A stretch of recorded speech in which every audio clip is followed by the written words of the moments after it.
So it's pretty late at night right now, and I'm about to go to work, but I thought that I would make a quick review or analysis video, whatever you want to call it, about this news report done by the ever lovely Rachel Maddow, where she is basically just slandering and spreading blatant lies about Nicholas Fuentes. So let's just jump right into it. With the online investigative group Bellingcat to look into one particular participant in the attack on the U.S. Capitol January 6th. Her name is Riley Williams. She's seen here in this spot shadow, appearing to direct other rioters inside the Capitol. She gained notoriety. All right, so the basic beginning of this video is they're talking about this girl who was in the Capitol on January 6th. And as you'll see, they're going to link her to a bunch of different extremist, white supremacist nonsense. But they're basically laying the groundwork to give you an idea of who this person is and what she represents. And then they're going to try and connect it to Nicholas Fuentes, of course. Even among all the other people arrested for the January 6th attack, when she was charged ultimately with helping to steal a laptop from the office of House Speaker Nancy Pelosi. The FBI cited in the charging documents a witness who claimed that Ms. Williams planned to pass that laptop to somebody she knew who was going to give it to Russian intelligence. Riley Williams. Russian intelligence. Are they? Is that? I haven't watched this full thing, by the way. I just watched a little couple of clips that I saw on Twitter from it. They really think that this girl, her plan was to steal Nancy Pelosi's laptop and give it to Russian intelligence. After Trump has been gone from office for over almost 2 months now, they're still going on with this Russian nonsense. It is so ridiculous. Charges. Pelosi's laptop, incidentally, still has not been found. But what Bellingcat and Richard Engel discovered is that... I just want to stop real quick and this is a perfect example of how physiognomy and political ideology have such a strong correlation. You can just tell that she is just spiritually and physically decaying. It's like, I know there's like this movie where somebody becomes evil or possessed with darkness, and their body just erodes and decays because of that evilness and darkness. That is what this reminds me of. Also, she kind of looks like Kyle Frank without glasses. Not gonna lie. Riley Williams is also the woman in this incredibly creepy video. Her giving a Nazi salute. She's wearing a mask and sunglasses. She gives the Nazi Heil Hitler salute. She says Heil Hitler.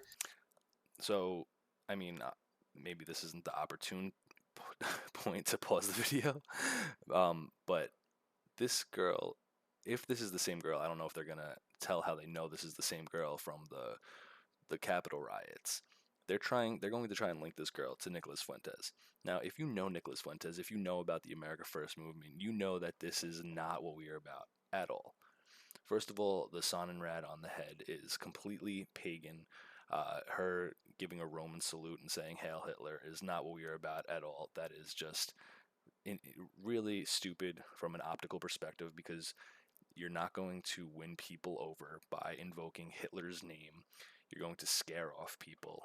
And we're not National Socialists. We're paleoconservatives. We're American nationalists. And National Socialism is an anachronistic ideology that has no place in America, because it's not going to be received well by the public, first of all. And it doesn't align with our more Christianity-centered nationalism.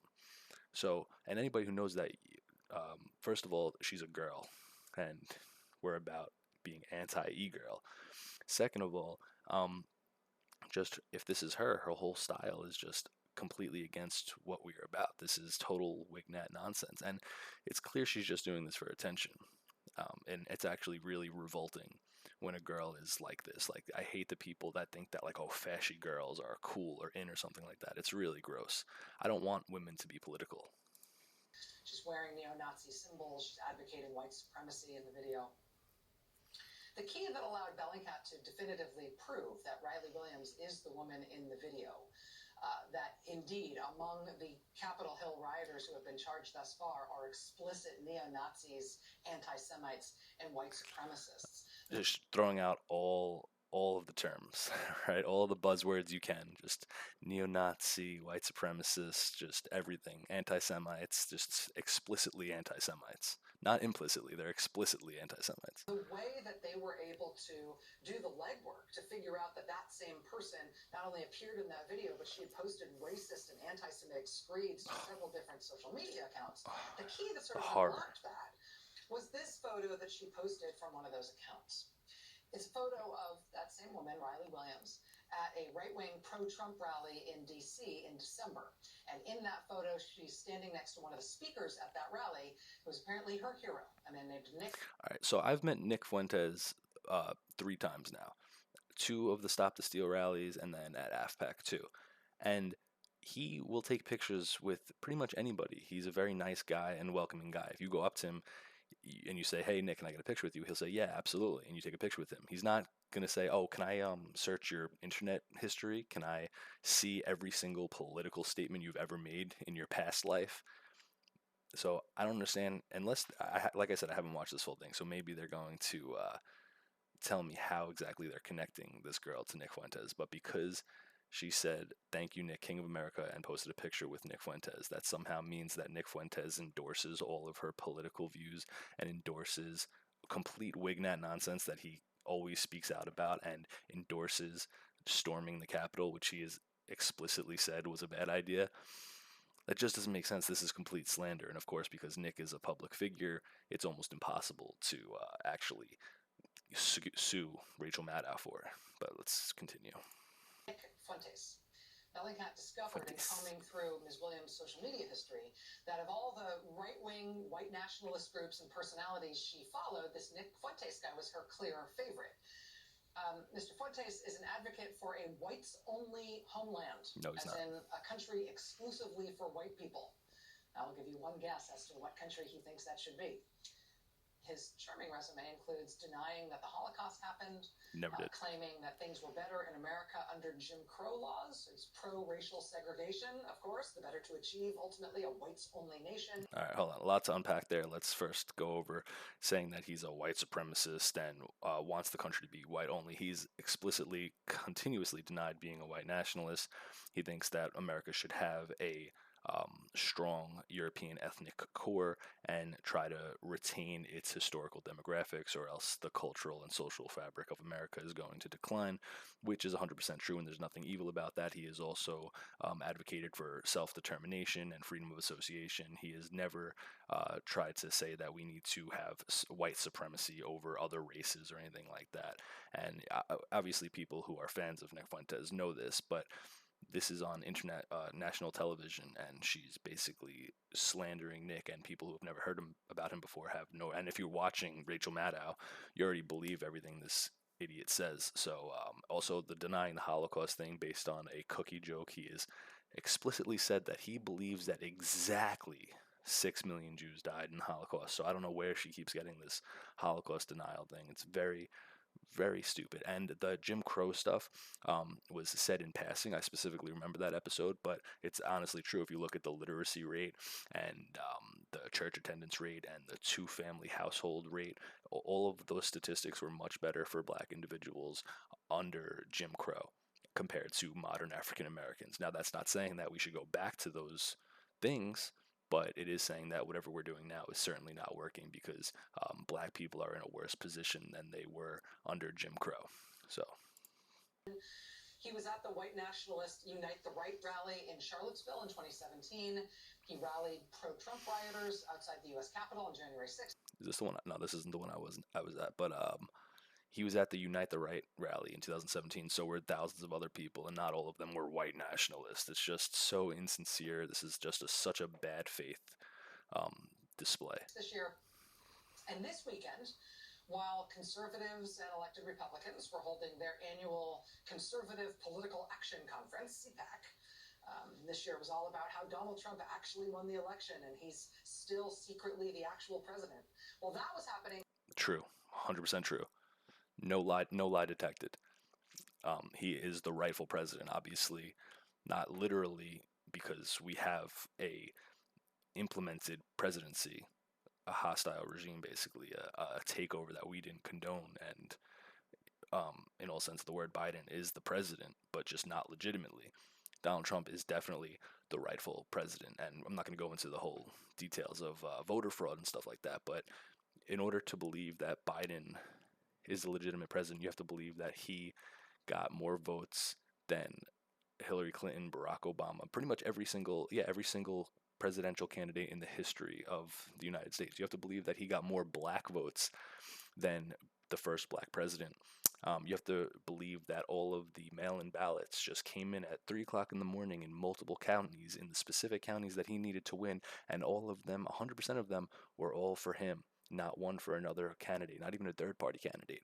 You have to really suspend disbelief in order to actually believe that Joe Biden um, is the legitimate president of the United States. And obviously, I have not memorized all the relevant details, but if you go on Red Elevance, I think it's redelevance.com, but it's Vincent James's website. He has an article breaking down every county, every single impossibility um, pertaining to Biden becoming elected, and you can just see that it is statistically impossible that Biden won the way that they claim that he did. So yes, by all means, Donald Trump is still the legitimate president of the United States of America. At CPAC, this guy Nick Fuentes hosted his own. I met this guy in real life. He looks, look at his face. That is such like a discoloration. Why? His face is orange. His neck is white. It looks like he's wearing a mask. And if you meet him in person, he just has makeup caked onto him. He looks like a wax figure of himself. Like the picture looks like I'm standing next to a cardboard cutout of him, and he looks like he's like trying to cosplay as Trollface. It's very unsettling. He's a very unsettling looking guy. Own rival conference for Trump fans for whom CPAC wasn't enough. For Trump fans who needed something more radical. A conference for right-wingers who think that CPAC is just missing that explicit. That's a really bad picture of Donald Trump Jr. Like they purposely tried to like get the worst pictures they could. But go on. First of all, yeah, she's calling. We needed something more radical. It's just I feel like I have to constantly repeat myself all the time because people just throw out the same insults. But we are not the radical ones. The radical ones are the ones who are against Christianity, the ones who hate white people, the ones who want to support an illegitimate American regime who hates America and the historical founding stock of its nation. That's radical. It's radical to want every single character in every single Netflix television show to be gay or transgender or be in an interracial relationship when it doesn't represent the actual demographics of America. That is what's extreme, and we're called radical for having the same exact beliefs and values that everybody had for the last 2,000 years until 60 years ago, and it's really disgusting. White nationalist, Holocaust denying flair. Nick Fuentes took to the. Yeah. Oh my, come on. They're purposely getting these pictures to make it look like he's throwing a Roman right now. Are you kidding me? And these people, like, I don't know what's going on. I think it really is the further left you drift, your physiognomy just deteriorates. You can look at like Hunter Avalone and fat gay retard Vosh. Like, you look at them from a couple years ago and they look way better looking, and now they've just like melted and it's gross. And I think Ted Cruz, because he's been saying a lot of really dumb stuff and he's been making a fool out of himself, and you can just see his face is like getting scrunched up. He has this retarded mullet looking thing. As you drift further left in ideology and basically away from Jesus Christ, ultimately, I think when you're allowing demonic energy into your body and it's making you uglier physically, I think there's something to that. The stage at this conference, this America First conference that he hosted. Based. And from there, he railed against a, quote, new racial caste system in this country with whites at the bottom. 100% true. He said America needs to protect its, quote, white demographic core. Okay, let's break this down. A new racial caste system in this country with whites at the bottom. That is 100% accurate. Think about who you can criticize in this country as a group, or who you can blatantly hate as a group without fear of ostracization or losing your job or getting really any pushback whatsoever. The only group you can do that are really whites, and honestly, white Christians.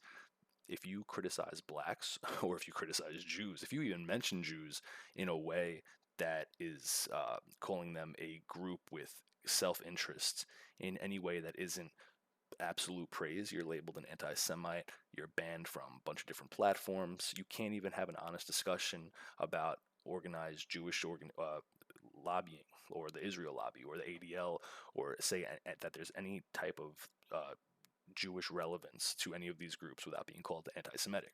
You can't talk about black criminality. You can't talk about IQ disparities between races without being called a white supremacist, a white nationalist at all. So, but you can say that whites are evil subhuman animals. You can say that because they don't have melanin, they are no more better than beasts. That is exactly what young Pharaoh said. That is exactly what Nick Cannon said. And that's not why they were punished or anything like that. Young Pharaoh has explicitly been anti-white and anti-Christian for a really long time. The reason he was banned from CPAC was because he said Judaism was illegitimate. Nick Cannon called white people beasts and said that we don't have melanin, so we don't have, what was the word? I don't even remember the word he used, where we don't have compassion or something like that. That was completely fine.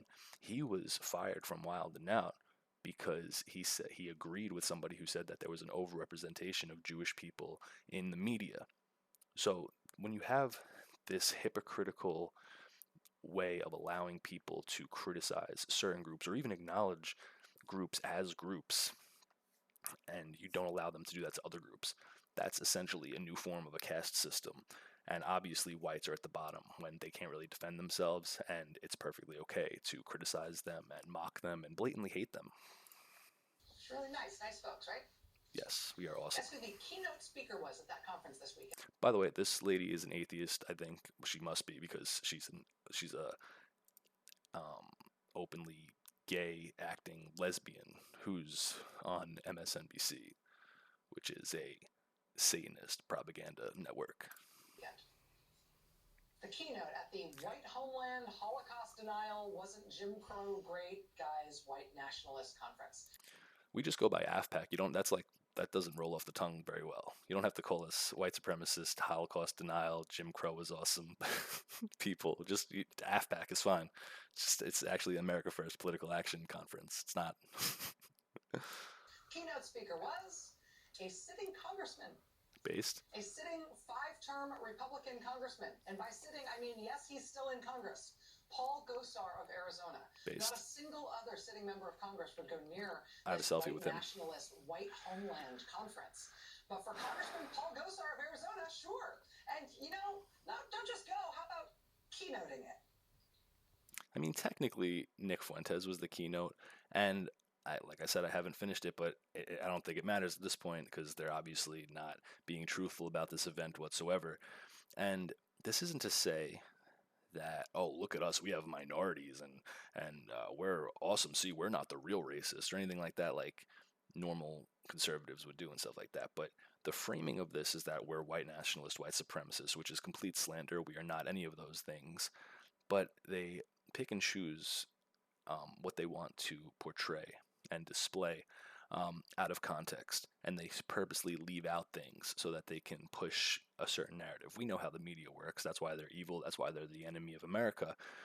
But I guarantee you, and there's about not even 2 minutes left, but I guarantee you they don't mention that John Miller, who's black, and Michelle Malkin, who is some sort of Asian, that they were also speakers at this event. And I bet they don't mention that there were a bunch of black people and Jews at this event.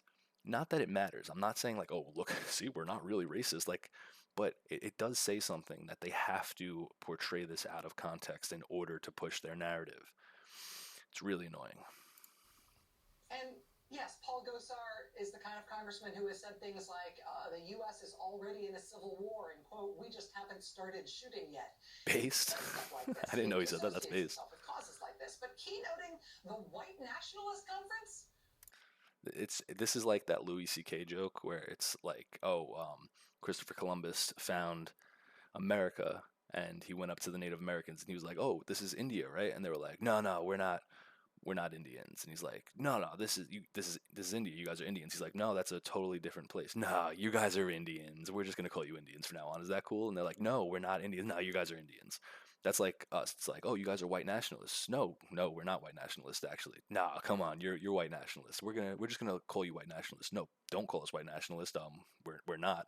And like the DOJ labels them terrorists and stuff. So we don't want to be called white nationalists. That's not really our ideology anyway. Can you please not call us white nationalists? Nah, you guys are white nationalists. So anyway, this white nationalist event is just so insincere. The Conference for America being a whites only country? That is something that We have never said a whites only country. In fact, in Nick Fuentes' speech, he explicitly states we are going to be a multiracial country, but if it is going to work, everybody needs to be treated with respect and dignity, which we are not under this new caste system. See, they take everything out of context, they don't explain themselves, and they want to just label us as evil when really they're the evil because they're manipulating language and taking things out of context. Also, she is so fucking ugly, it's disgusting.